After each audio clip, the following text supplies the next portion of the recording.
Hey guys, I'm Scott, and today I'm going to be talking to you about the best way to get fit. Is it yoga? Is it Pilates? Whatever, I don't know. You can probably already guess because I own a gym.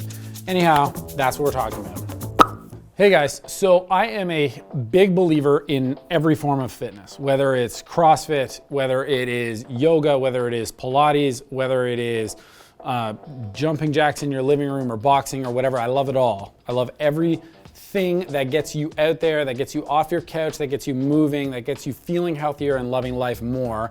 I think exercise, just as its own general thing, is one of the things that will bring the most quality to your life. It will bring you the most mental fortitude. It will make you feel like the best version of yourself when you are exercising regularly.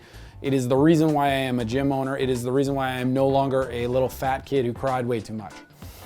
If I'm gonna be unbiased about things, and someone comes in here and they put a gun to my head and say, hey Scott, what's the best way to get fit? I'm gonna tell you weight training. And the reason why I'm gonna tell you weight training is not because I own a gym and have a strong bias, regardless of what some people am gonna say at the end of this video.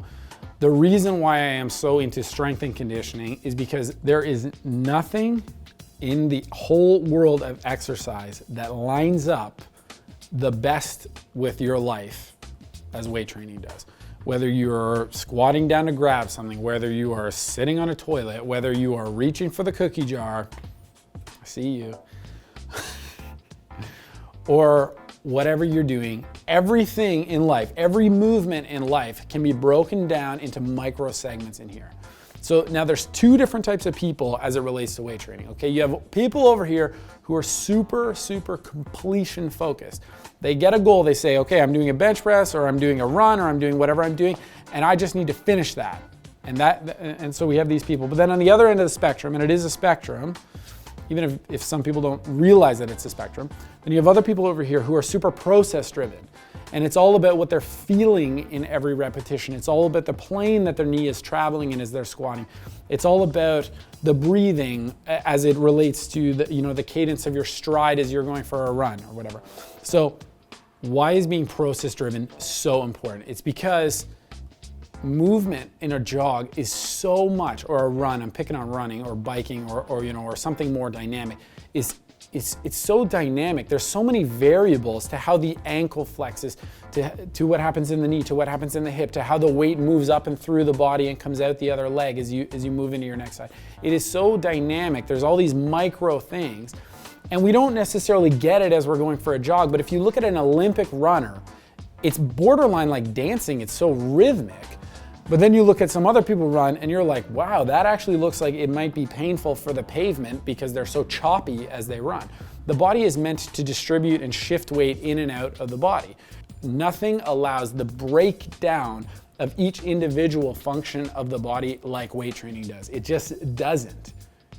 And so what am I saying? Am I saying you gotta work out, and if you don't work out, everything else is useless? Of course not. Priority number one is fun and permanency. Priority number two is the quality of what you're doing.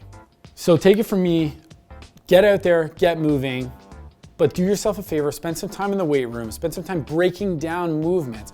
Do a squat, feel what you feel where there's tightness in the body, feel where your body is able to move freely, feel which muscles are activating, how is the weight and the force moving through your body, and ask yourself, does this feel right? And if you don't know what you're doing, then hire a guide. And I know, yeah, okay, the guy wearing the Sandbox Fitness shirt is saying I need to hire him. Okay, well, the reality is movement mastery happens here. The movement mastery, real professional personal trainers, this is where movement mastery happens. Movement mastery is the key, and I'm saying it with a big exclamation point, to quality and ability as you age. It just is. And I promise you, when you don't have to get that knee replacement, when you don't have to deal with that injury that just won't stop coming back, you will be like, man, that dude knew what he was talking about. So anyhow, in conclusion, hit some weights, give me a call. If you agree, if you don't agree, comment below. I want to talk to you so that I can talk you into the fact that I'm right. But anyhow, either way, thanks for watching. Love ya.